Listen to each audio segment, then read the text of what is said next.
Bonjour tout le monde. J'espère que vous allez bien. Nous continuons toujours avec notre volet à ces journées spéciales de 8 mars dédiées aux femmes par le monde entier. Nous allons insister, continuer et demeurer à parler sur la gestion de l'hygiène menstruelle qui est encore un problème dans notre continent africain. Et si nous voyons bien, les femmes représentent environ la moitié de la population mondiale. Oui, la moitié de la population mondiale. Mais quant à l'hygiène menstruelle, c'est une partie qui est vraiment négligée. Même à l'école, quand on essaie d'interviewer les enfants filles, vous allez trouver qu'elles manquent cette information. Elles n'ont pas ces bagages dans leur gibecière. C'est là qui fait que elles ont des frousses, elles ont la honte, elles ont comment je peux dire, les complexes d'infériorité, elles se sous-estiment elles-mêmes, mais on doit faire l'effort pour remonter leur mouvement, promouvoir la dignité de la femme et aussi des enfants filles et surtout des écolières. Les filles sont ignorantes quant à la préparation de leur première règle que nous appelons la ménage. Elles sont ignorantes, on a fait des études par-ci par-là dans nos pays africains. Nous avons quelques pourcentages de quelques pays. Quand nous voyons bien au Nigeria, il y avait 99% de filles qui ne connaissent pas de la ménage, qui ne connaissent pas comment ça fonctionne, comment ça arrive et c'est quoi. 99%. 96% plutôt, ça c'est au Nigeria. Tandis que quand nous partons en Afrique du Sud, on a trouvé 57% de filles qui ignorent ça. Elles ne connaissent pas de la ménage, leur première règle. Même si ça arrive, ça va arriver quand elle est dans l'ignorance. Et nous voyons tous les risques qu'elles sont en train de courir. Donc nous allons remonter cet pourcentage. Au Zimbabwe, on a dit clairement que c'est 38%. Donc ça descend. Nous avons vu quand même, au Nigeria, c'était 96%. Ça, c'était quand même bon. C'était bon.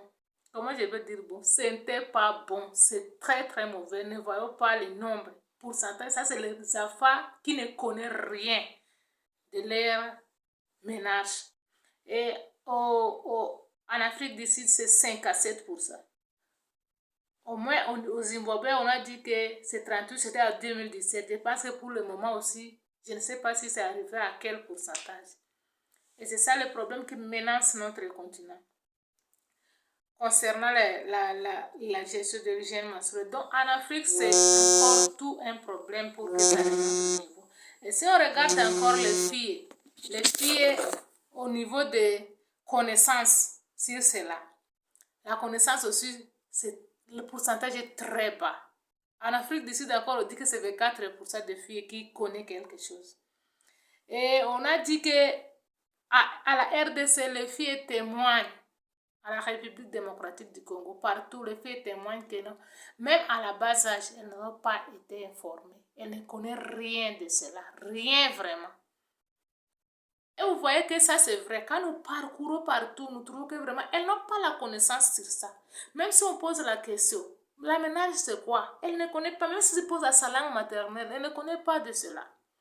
Nous allons nous battre pour remonter le niveau des enfants, pour qu'elles comprennent cette situation. Vous voyez que tous les risques, il y a les risques qu'elles courent pour les infections qui peuvent arriver pendant ces moments, parce que nous savons que pendant la menstruation, la femme est exposée parce que c'est le lieu de prolifération pour les microbes, le flux de sang qui sort, c'est le lieu de prolifération pour les microbes. On doit apprendre, quelqu'un commence à prendre la charge pendant ces moments.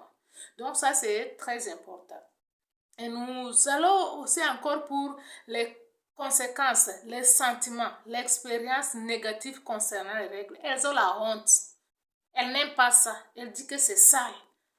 Donc, on doit faire l'effort d'éradiquer dans leur tête que la règle, c'est quelque chose de mauvais. La menstruation, c'est bon. C'est quelque chose de précieux pour le sexe féminin. Très, très précieux, quoi. Si tu n'en as pas, tu seras classé parmi quel genre. Tu n'es pas masculin, tu n'es pas féminin. Et c'est ça notre fierté. C'est ça la fierté féminine. Donc, on doit inculquer aux au niveau des enfants, qu'elles comprennent que la menstruation, c'est une bonne chose. Elles doivent le prendre en considération. Et quand on voit dans des écoles, il y a les difficultés pour les enfants filles, tellement de difficultés, surtout de s'impliquer dans ces études-là. Une étude a réalisé qu'au Tanzanie, les filles, il y a 1 sur 3 filles à l'école qui peuvent peut-être connaître que non, la règle c'est quoi, mais elles ne connaissent même pas comment ça se fonctionne. C'est très difficile. Alors, raison pour laquelle nous n'allons pas céder au tabou. Nous allons continuer. Nous allons continuer à parler sur cela pour éveiller les mémoires des acteurs de l'eau hygiène d'assainissement, des éducateurs, des parents, pour soutenir nos enfants, pour qu'elles ne tombent pas dans ces erreurs-là. Parce que ce n'est pas seulement la grossesse précoce, il y a aussi les infections qui peuvent causer des problèmes sociaux et familiaux à la longue. Donc, nous sommes appelés à parler clairement de cela. Parce que nous voyons même dans les niveaux de femmes et de filles n'ont pas accès à des produits hygiéniques. Nous allons voir d'abord les produits hygiéniques, les pourcentages d'utilisation des produits. On a dit ici que non, l'âge des femmes varie à 15 à 49 ans qui utilisaient les serviettes hygiéniques. On a dit qu'ici, en Éthiopie, c'est seulement 45%. 45% des femmes utilisent ça. Au Nigeria, quand même, c'est 63. Là, on peut un peu encourager. En Ouganda, c'est 65. On encourage aussi l'Ouganda. Et nous félicitons le Ghana qui a 85%. Le Kenya, 87%. Vraiment, ça évolue. Mais dans d'autres pays, on n'a pas encore signalé. Nous continuons avec la recherche. Mais nous allons trouver le pourcentage de l'utilisation de serviettes hygiéniques, même à la RDC, même dans d'autres pays que nous n'avons pas cités. Et vous voyez bien, et si les femmes et les filles n'ont pas accès à cela, ils vont recourir à leurs anciennes habitudes pour utiliser des serviettes, des matériaux qui ne sont pas hygiéniques. Et voyons les risques des infections. Tout ça, ça joue beaucoup sur les femmes et les jeunes filles.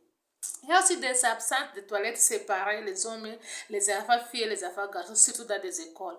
Nous voyons que non, comment une fille peut aller se changer dans une toilette qui est mixte et qu'elle est pendant sa menstruation. J'ai dit que non, la femme ne veut pas qu'on sache qu'elle est pendant cette période-là.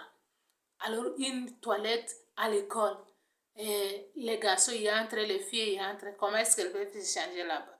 Donc, il faut éveiller les mémoires de nos autorités scolaires de continuer à séparer les toilettes pour les enfants filles et les enfants garçons et mettre à part les cabines pour la gestion de l'hygiène menstruelle. Parce que même c'est une toilette où on a mis que ça c'est pour les filles. Une fille qui a menstruation ne sera pas à l'aise de se changer dans la toilette où son collègue arrive, elle est toujours agitée, ce n'est pas bien, il faut qu'elle soit calme, rassurante que personne n'arrive, la porte bien bloquée, et elle se change avec toute intimité et toute sécurité. C'est ça, c'est très important. Alors pour notre journée de 8 mars, nous avons mis encore les marteaux sur ça. Continuons, ne baissons pas les bras. Nous allons aller en avant pour mettre fin à ce fléau qui guette les genres féminins. Ciao.